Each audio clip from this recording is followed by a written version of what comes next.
Hello everyone and welcome to another FOTN review, Fight Night obviously, and for this one we have what was the main event of the prelim card of the UFC Fight Night, Anjos versus Lee.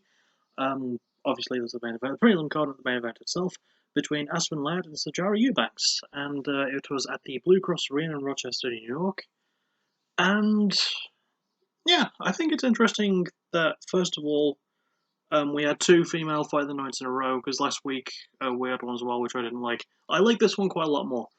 Before I talk about it, I do want to say something about... I know I said I'd try and move the PBW streams to Saturdays. I couldn't really do it last night because there was a CWL stream going on. I didn't want to conflict with that, especially considering that I'm part of that EFED, so I didn't really want to get too much in the way. Sorry, really itchy. So, yeah, that's why I streamed it on Friday instead. So now you know. Anyway, let's actually talk about this fight. So, um, round one starts. It is pretty much all grappling in round one, but it's really exciting grappling. Sijara pushes the fight a bit more. She pushes Aspen Ladd against the cage, and she lifts her up, and Aspen has sort of a guillotine choke, but Eubanks slams her down. And she keeps the top pressure really well. She goes for a good few submission attempts.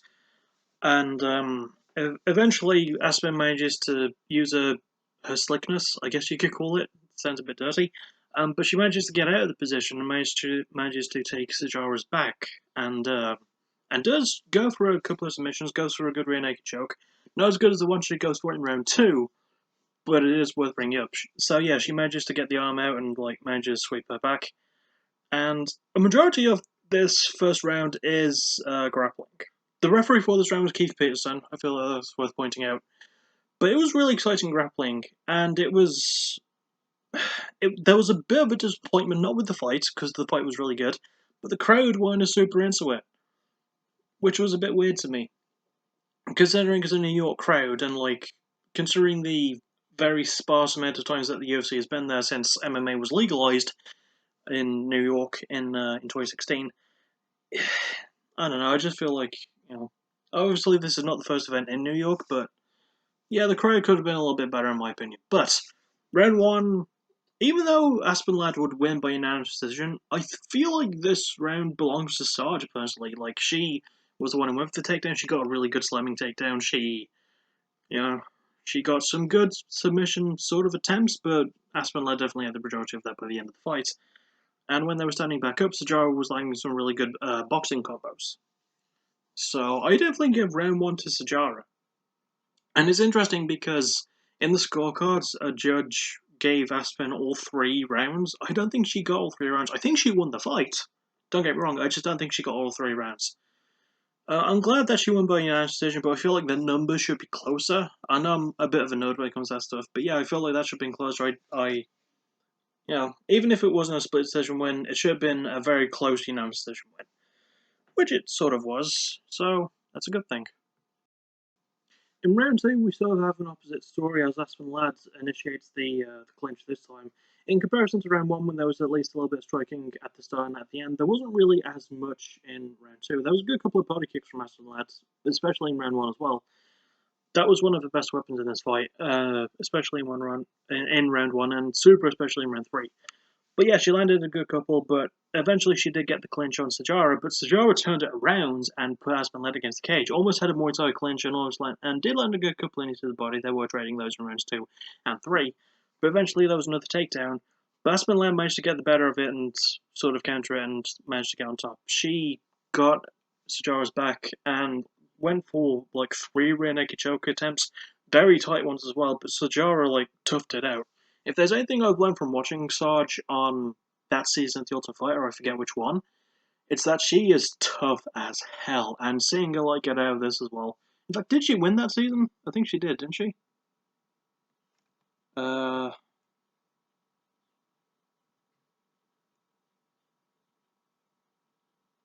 Oh no, okay, season 26. That was the one she was pulled from. I didn't know why she was pulled from it until I just looked it up. Apparently she had kidney failure at the time. So that kind of sucked, but we got Modafferi versus Montano, and that was a good fight anyway. But yeah, back to this one. So, yeah, really, really proud of what happened, really. round 2 was definitely more Aspen, but Sijara definitely came through pretty well. But it was definitely Aspen's submissions and definitely her wrestling as well. She had really good wrestling in round 2. That was mostly the story of this round. Round 3 was pretty much all stand up. I don't think there was any clinches attempted. It was mostly all stand up and really, really good striking. It was mostly Sarge trying to get close with the natural boxing combos, which she's really good with. I'm sorry to keep messing with my hair. And yeah, it was her closeness against Aspen's more ranged approach. She landed some really good counter left hooks, did Aspen, and really good body kicks as well. Didn't fail or even hurt Sarge with any of them, because as I mentioned earlier and I've mentioned before about Sarge, I think she's a tough girl. She doesn't take those hits and just like whine about it. She takes those hits, and she will still come for you. She will storm for you. She's a Hulk, even though she's like short. Even though she's short, most people are shorter than I am, so big ol' 6'3" Goliath I am. But yeah, 6'2.5" ish. But I like to call myself 6'3" because it makes me sound cooler. But yeah, so this fight, I should get back to talking about it. Round 3 was definitely the closest one to call. I feel like round 1 was definitively Sarge's, round 2 was definitively Aspen's. Round 3 was a bit more difficult to call. They did start trading combos, and Sarge was getting the better of those combos. But eventually, like Aspen managed to land some good clips, and I think there was a moment near the end of round 3 or round 2 where no, I think it was near the end of round 2 where Sarge actually almost knocked down. It looked like she knocked down Aspen. Oh, I wish I could remember that part clearer. But something like that kind of close did happen, so that's worth keeping in mind, even if I can't remember the specifics of it. I'm sorry. But yeah, round 3 was pretty much all striking, and it was really good. I just wish the crowd were more into it. Like, they weren't really into the super grapple heavy rounds of 1 and 2, and they weren't super into the striking of round 3, except for near the end where they both started to flurry and go for it, like they did at the end of round 1. A fight this exciting should have had more crowd participation, I guess you could call it. And I think that's why this fight will not make my best of the year list, but I feel like this is an underrated fight. I feel like this is honorable mention worthy, definitely. I enjoyed it. It's really good. I feel like the right person won, even if I don't completely agree with the numbers. Like round 3 especially was really close. I would have liked it. I guess I would have liked it if all 3 rounds were like round 3, or if they were all like rounds 1 and 2. Because there was some absolutely amazing grappling between these two, and I get that they're tired by round 3, but it would have been nice to see them do more wrestling in round 3 as well. Probably maybe end it with a submission, I don't know. Like, it did tell a bit of a story in the fight with the submissions, and I know it's not pro wrestling, but I like it when it feels like there's a little bit of a story to be told. But yeah, all in all, I enjoyed this fight. I would definitely probably watch it again. Definitely, probably, I'm being very specific.